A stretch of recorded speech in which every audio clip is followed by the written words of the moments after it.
Hi everyone, my name is Simon Mishevich from Optimized Accountants, and this video is very different to my normal videos, which is based on facts and figures and 3 to 10 minute videos talk about just data.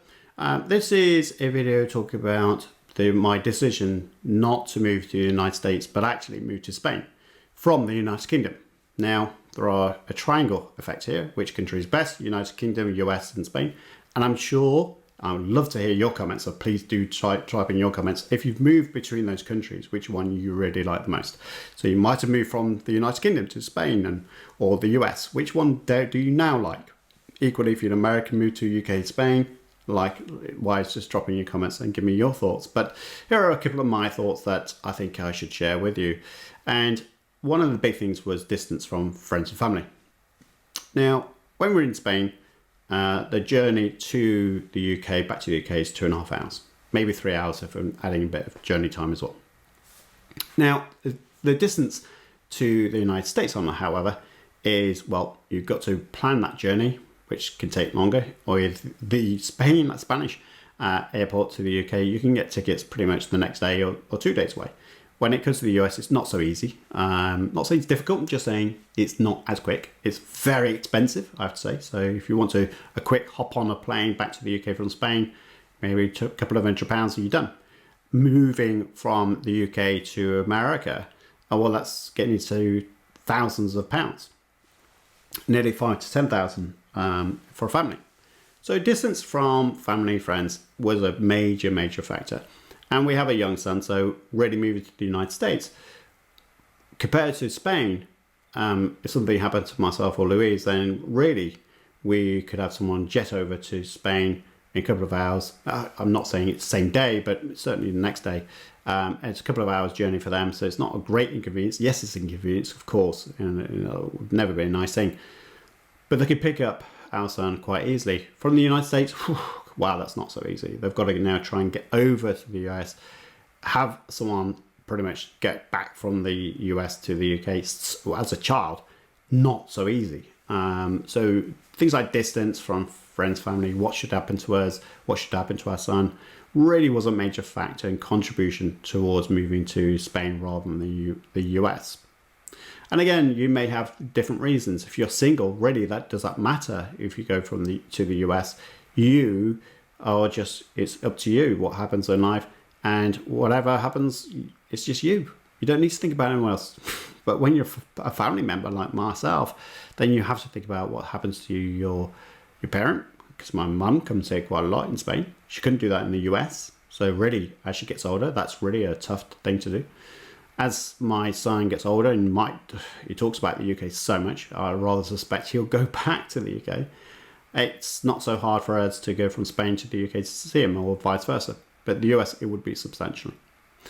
Next subject for me is cost of living. Cost of living, wow.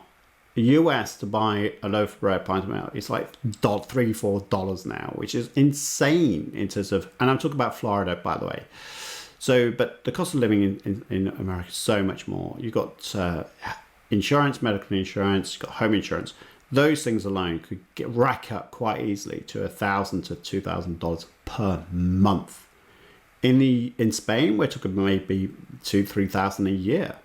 So really, what you're paying 20%, if not less, of a percentage of insurances and just the standard cost of living compared to the United States. So cost of buying stuff, really expensive.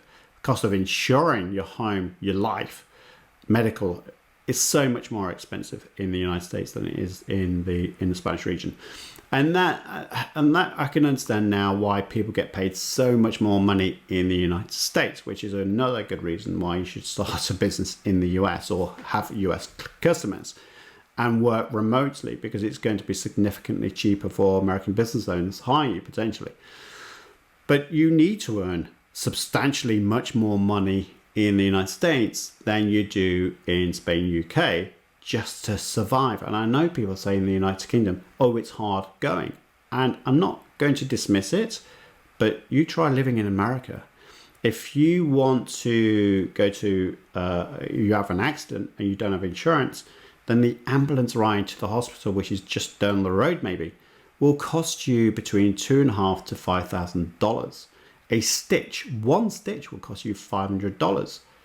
You know, it's hugely expensive in the United States. So I know that Brits will soon say, well, it's very expensive in the UK. You don't always like living in Spain. I do, because I have clients all over. I have friends and family. I know what's going on. But compared to the United States, it's so much more expensive. And I'll be really interested to know your views on that. Florida, for instance, which I was going to live in compared to Andalusia, which is very much a mirror of one another. In many ways, there are also the contrasts to that.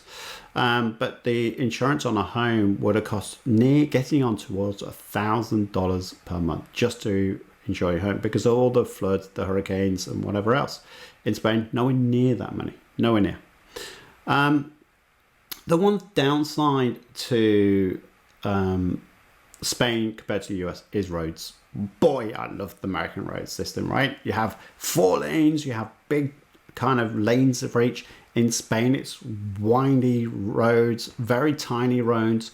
You've got lorries coming out, you're 120 kilometers per hour when they should be in the slow lane going 80. They are crazily nuts drivers in Spain.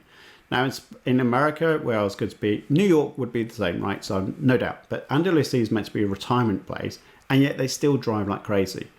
Which in Florida, they are quite the opposite. They drive really slowly.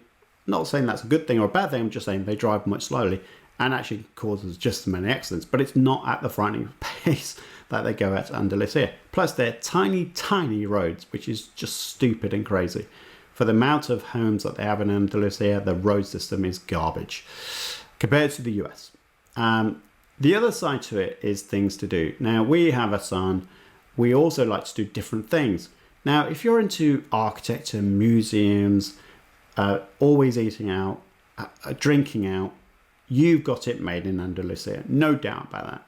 Now, if you've got a child and you want to do lots of different things, fun activities that's not sports related, or climbing hills, or going to a museum, or eating at a restaurant, you get bored of those things, and actually there isn't much substance for kids. And that's really surprising. When I moved to Spain, one of the things I thought was going to happen is that son would have lots of play activities. That really is not a thing here. It feels like the Spanish pretty much say, you will come to a restaurant with us and you'll do as you're told and shut up. That might be really harsh, and if you're a Spanish family, I don't mean to offend. But there just doesn't seem to be anything ready for them. Like, play centres are just small. And I think I can understand it to a great part that, you know, it's so much sunshine. There's great beaches here, so get your kids out and let them play. And I get that. But for kids that come from the UK, whereby there are play centres, there are fun centres, there are theme parks, stuff like that, really is not a thing in Andalusia compared to Florida, for instance, where you've got Orlando, you've got Disney Park, you've got so much stuff you can do in Florida. It's insane. So that is one downside. But actually the one downside still does not come into the equation when you think about the things I've mentioned earlier, cost of living, distance from family and stuff like that. So it's just not enough for me to do. Other side to it is gun crime. Gun crime in the US really is frightening. UK has its own issues with knife crime in London especially. In Andalusia, yes, we have this undertone of not gun crime as such, but just criminal crime gangs, that kind of thing, which doesn't really affect you if you keep your head down. Our house especially is gated, so you've got that kind of protection. And as long as you're not too stupid and you're waving your flash things around, which Louise and I don't do anyway, then you should be absolutely fine. But in Florida, you can get mowed down by a truck because there's someone off his mental mind in drugs. You also have gun crime in schools, which is a frightening aspect. So that's a big thing of why I didn't really want to take my son to another school in the US. And the final thing is visas. When we used to go through visa applications in the US, we actually went through the visa application, interestingly enough, and didn't get the visa that we were looking for. Partly down to COVID, but actually there was just no reason. In fact, the letter that came from the US Embassy was other. And literally on the tick box said other. And that was it. No explanation beyond that. Just said rejection, tick, other. And there should have been an explanation, but they didn't even bother to do that. In Spain, we did our visa application, went up to Manchester in the United Kingdom, And within a couple of months, we got the kind of approval. And that really signifies a lot. In the US, you can easily be turned. I've heard some horror stories of people being told, no, you're not welcome in the country anymore, and you need to leave within 3 months. And these are stories whereby people have got an E2 visa, an entrepreneur's visa, moving to the United States, set them a good business. They've employed people. They got their kids into private schooling. They've got a nice house. They did everything right. And the embassy just turned around and said, no, we don't like the look of you anymore. You got to leave. And there was nothing at all wrong with this case whatsoever. But they was told, no, you have to leave in 3 months. So that's a huge distance to go from the United States back to the United Kingdom in 3 months. You've got employees to look after, and now what do you do with them? A business that you have in the US, what do you do on earth with that? And you've got kids in school. You've got to turf them out and move back to wherever you're going to go next. So it's a huge, huge thing of getting that level of certainty in Spain versus the United States, where we just didn't know where we were with them. And that is really the sum of reasons why I moved to Spain rather than the United States. So just cover recap really, but distance, huge thing in terms of being able to see friends and family with ease. You can do that in Spain, moving back to the UK, but not so easy with America. Cost of living, wow, frightening compared to the US and Spain.